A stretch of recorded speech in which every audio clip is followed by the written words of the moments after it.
Good morning, everyone. Nice to see you all. It's great to see so many people here. We just had a week-long silent retreat here at the monastery. If you want to know what that was like, for those of you who have never been here, the chanting that we did at the beginning, we did some of that. The meditation, we did a lot of that. And then being in community like this, and we did it over the course of a week. And the theme was on gratitude. So Shinei and I led that retreat.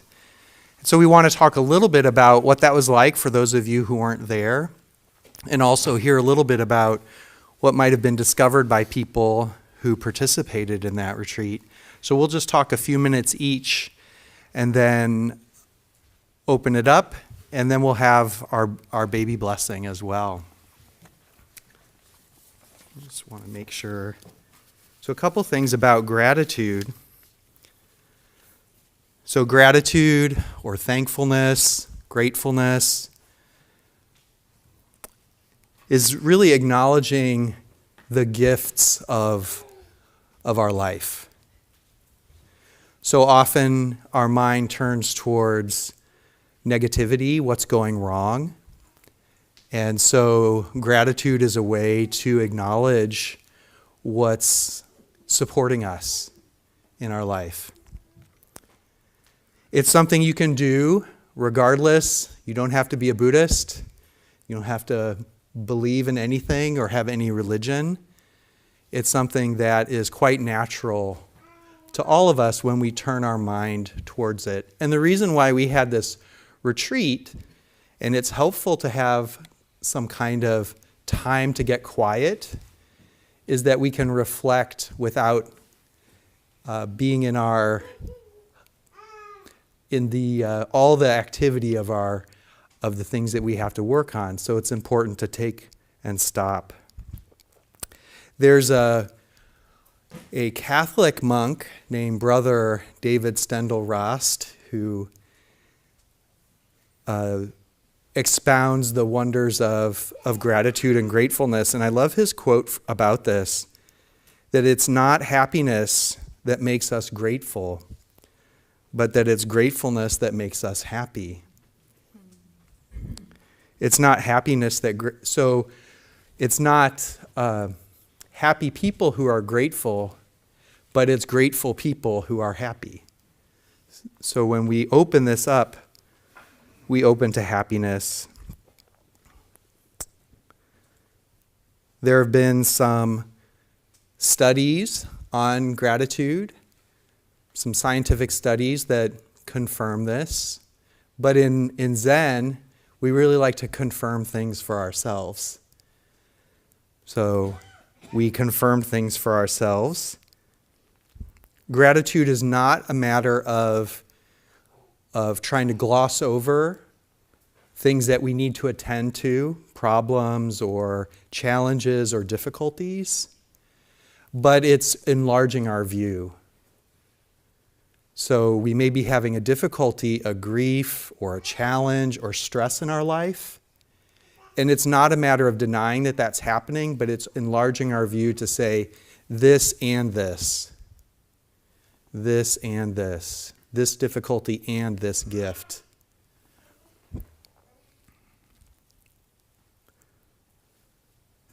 So we did some exercises, and one of them was simply a gratitude journal, and where you just take time. So simple notebook, 99 cents at Walgreens. You can even use a receipt. And write down every day what we're grateful for. And it can be helpful to do this practice at the beginning of the day, first thing, or at the end of the day. Put the notebook on your pillow, and then it's there when you are there, and when you go to lie down at night, and we can reflect in this way. Finally, gratitude is a way of seeing with the heart. It's how the heart sees. So much of the way that we respond to the world is through our mind, our thinking, which is wonderful. That in and of itself is something that we can have gratitude about, our beautiful creative mind. And there's another way of seeing, and that's with the heart. And so this is a way that we can allow the heart to speak into, to see what's there.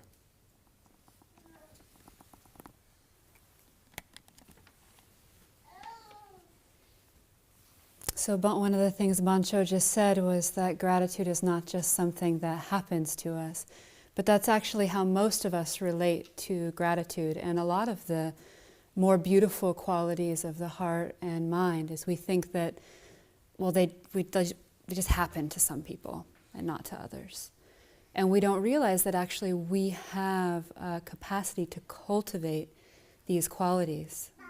Gratitude, kindness, compassion, presence, forgiveness. And that actually there's practices for all of these that people have developed. And that's a large part of what we do here at the monastery is we just learn these practices, these super simple practices like Hogan Roshi was leading us this morning with just the breath. Just follow the breath, and just doing that for 5 minutes a day can have a huge impact on the clarity of our minds. And the same is true with gratitude. And so one of the questions we asked during this week is, what is being given right now? So we can ask that to ourselves right now. What is being given? A baby is being given. The joy of baby, the innocence of baby. Light is being given.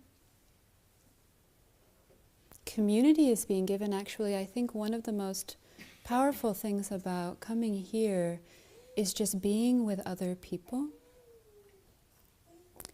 Just being near, because so often in our lives we're isolated in these little houses, and we don't quite understand the effect that that has on us. Well, maybe some of us do understand, but it's just like little by little, these environments and these ways in which we incline our minds, they can make a life that's very happy or a life that has a lot of suffering. So we're given this Sangha, just being with people, loving, kind people, accepting people.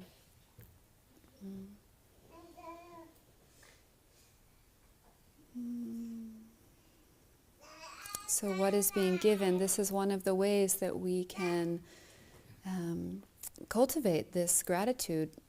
So normally we have this, as Bansho mentioned, we have this sort of negative view, a negativity bias, scientists call it, or psychologists, or whoever studies those things.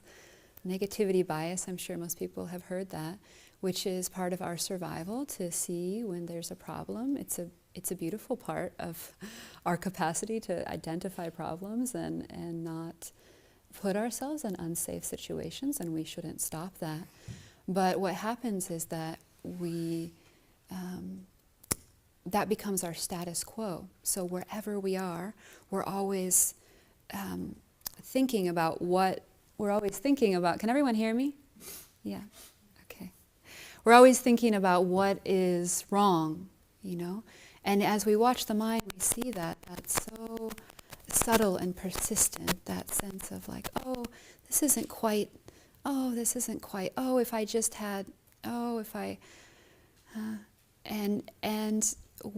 that is what will happen for most of us if we just let the mind, if we just let the natural way just sort of happen. So we have to intervene and say, wait a minute, I could see this glass as half empty, I only have half, or I could see it as half full, like, I still have half.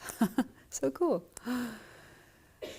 So this is the encouragement we have with gratitude practice. And just last thing I'll share is that even though we know this, and even though I think for most of this makes sense, we often don't do it. Like Chosen said that she'll give people this assignment of gratitude journals, and there's like a mindfulness course, and they get the assignment, and then a week later she sees only one person has done it, or only 2 people have done it, even with the support of that class. So that's just quite interesting to see that we need support. We need a lot of support, and to try to put ourselves in situations where we have the support that we need to make the most beautiful heart manifest. And this is one of those situations, and Bansho's going to lead the next part, okay. I think. Mm-hmm. Thank you. Mm-hmm. So we can all do this. It just takes taking it up as a practice, and simple is perfect. So we did a simple practice during this retreat, which was taking time, 5 minutes every day, to write in our gratitude journal. So I'd like to open it up to people who participated to share what you discovered, either something that you discovered you were grateful for, or something you discovered about the process of doing gratitude.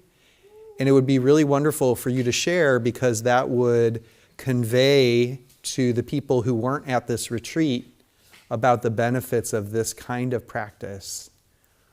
So we have a microphone that we like to use, and the reason for that is that so we can all be heard in this big room. Yeah, and we also have people on Zoom who weren't able to make it here but can join us via Zoom, and using the microphone helps them to hear into this room. And so when you get the microphone, if you could just hold it like an ice cream cone and share a little bit. And I'd like to ask Enkan to start. And also, if you have your journal, you could read from it. You could read a page or a few things, which is quite beautiful. And if you did do the gratitude journal, I encourage you to just read back through it like some people said that they did.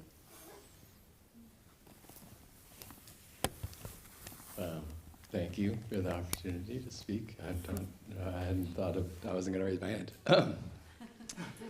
But sure. I found it to be really lovely practice, and we've been doing it for about a month, and so it's sort of slowly picked up steam and is kind of able to flow on its own a little bit more now, and that's really lovely to see.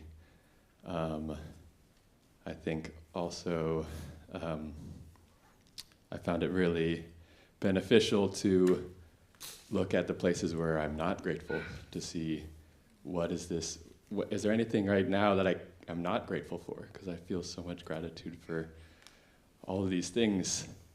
Is there anything that doesn't fit that? And look at that more closely and find I am grateful for that also. It's showing me places where I'm still stuck, or places where I have an idea about how things should be, and places that I can find more joy in. I also found it to be very much related to what else we do here in clearing the mind and allowing the heart to speak, and that can happen from clearing the mind, or it can just be brought out from the heart. And it's like when they make train tracks, I think they have to coordinate where the two trains are going to meet very carefully, and so it kind of feels like that. Somehow we oh my God, I'm back in the same place I did from not doing gratitude, just from working with the mind. I don't know if that makes sense. All right, I'll give the mic up to someone else. Thank you. Thank you.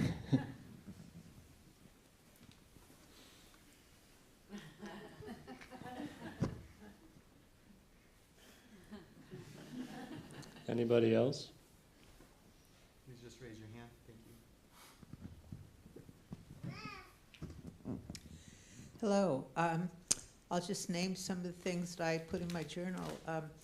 I was badly injured about 10 months ago and in a wheelchair for a lot of the year.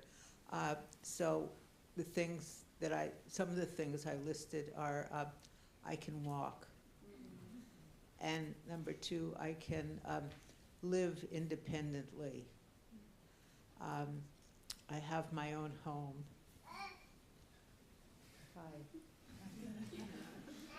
And just this moment.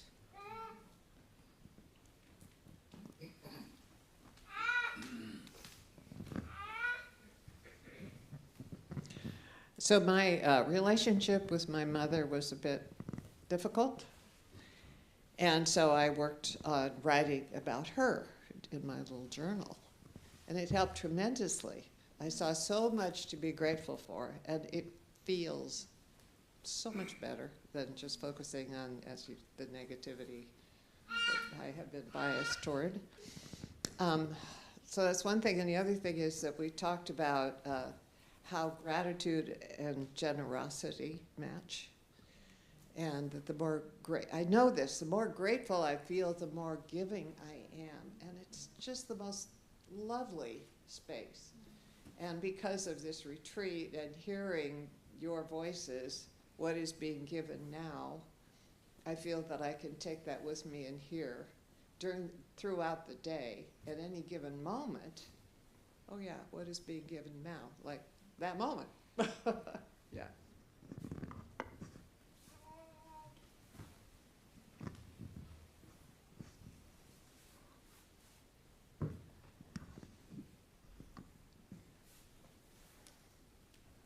My name is Esme. The most important insight from this week for me is that even experiences of profound adversity and disaster have the effect of creating connection with those who share similar experiences. And that's a way to find gratitude in this world the way it is. And then finally, I want to say, in this week of silent retreat, oh, how grateful I was for my friend Tegan's hiccup.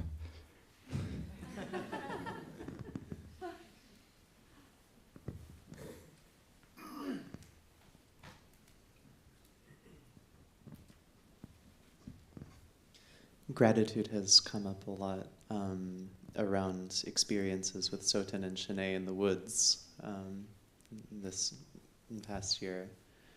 One of which that I'd like to share is something that Soten shared during Oryoki one morning. It was very cold and everyone was shivering, and there was peanut butter going around and the oatmeal. And Soten shared that every terrible thing that has ever happened has led to a warm mouthful of peanut butter, which is a beautiful way to contemplate like the stories of like how things have gone and how things might go. Like without every mass extinction that has happened on this planet, this would not be possible. Without every war, every death, this would not be possible. And finding gratitude in the falling apart, because hallelujah, none of this would be possible. Something new would not be possible without that.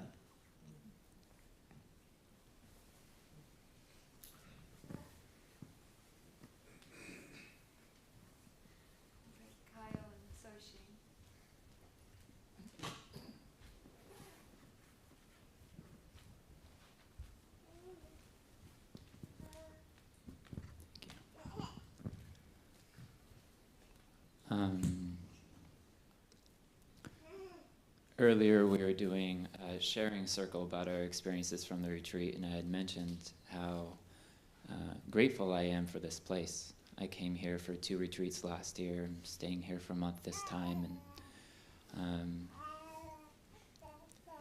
it's just become a refuge for me to find peace and recharge and go back out into the world. And there's 2 short writings that I'd like to share from my journal.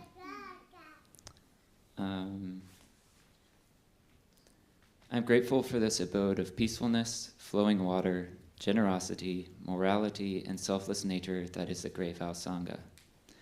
I'm setting this retreat as a gift from them. They've tended to this glowing fire with devoted care for decades, and in that fire I warm my heart, relax my shoulders, and soften my soul. I thank them. May this life they have enhanced aid in the well-being of all.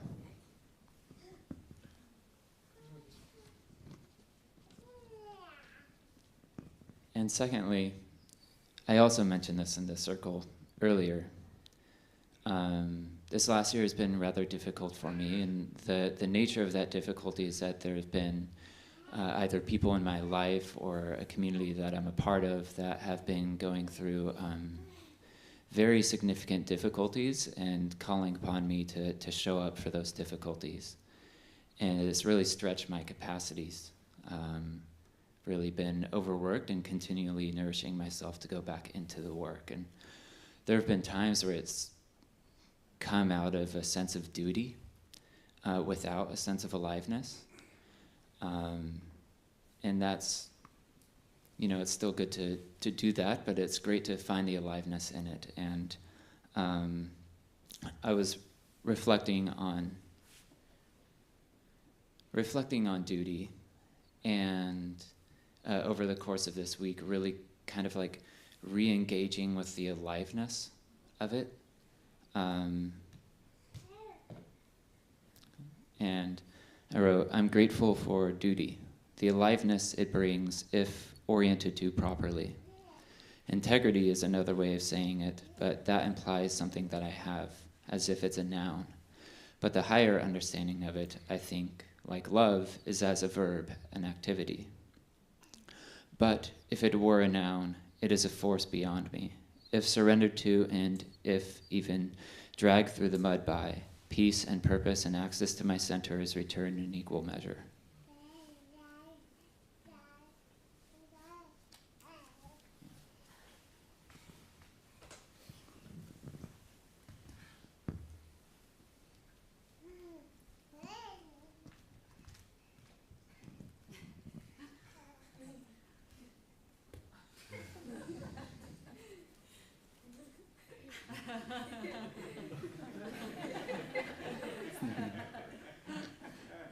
For those online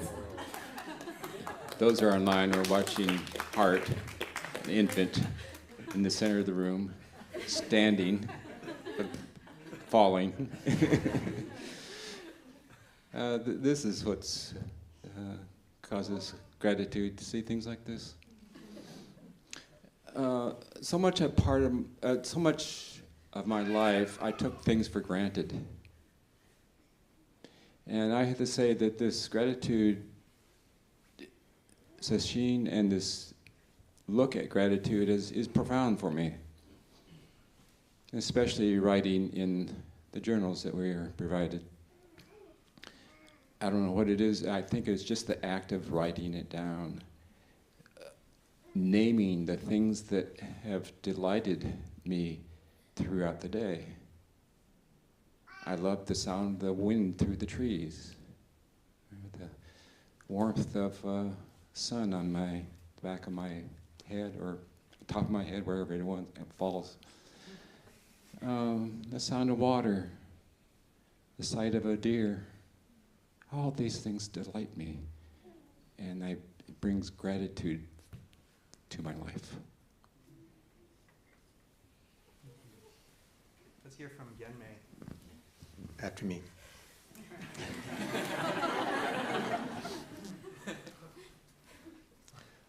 I found this kind of fun, just stream of consciousness. So this is right after break when we get snacks.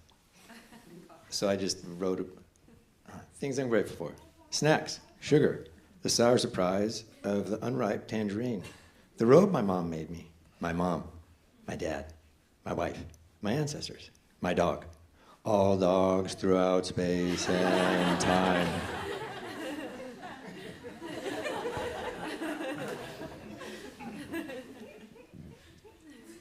One thing that I found very moving in this gratitude practice time is seeing the moments of practice as something that's been given to me, and really realizing that, like, when I'm feeling grateful, it's not because of me, it's because of what's happening, and then the lens that's been given to me from teachers and countless things. But I can often specifically see, like, oh, I'm coming back to my breath because I've been shown to do that. And I've found peace in this moment because I've been shown to do that.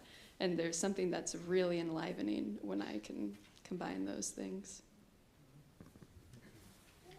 How about Rachel?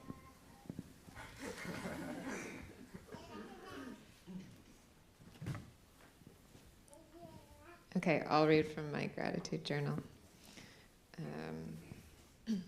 I would usually just write a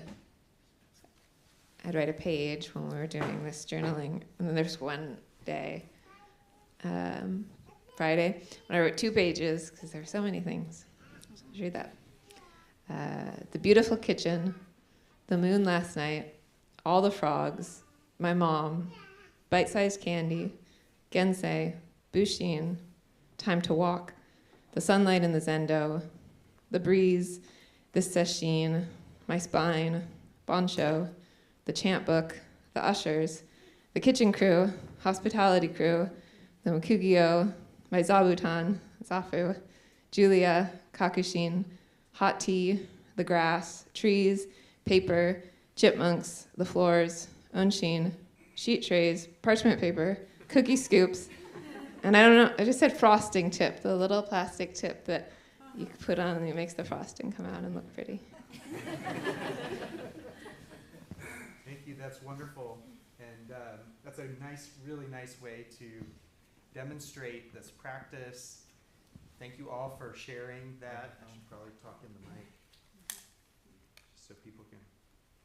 So thank you all who shared. I think that was a wonderful example of how simple the practice is and how it just opens up. And with that, we'd like to transition to our next part of the morning, which is the ceremony, baby blessing. Thank you all for your kind attention. Oh, and one thing. For those of you who want to take up this practice, we have some parting gifts, or a parting gift. Out in the hallway there is a box that has these little journals. So if you want to take it up, there's no excuse. And here's the caveat. If you take one, you have to commit to doing it for 1 month, 5 minutes a day. Okay, so consider that before you take one of those. And Chosen recommends putting it on your pillow at night so that when you leave it there, so that when you go to bed, you remember and you actually have to move it in order not to do it. Okay?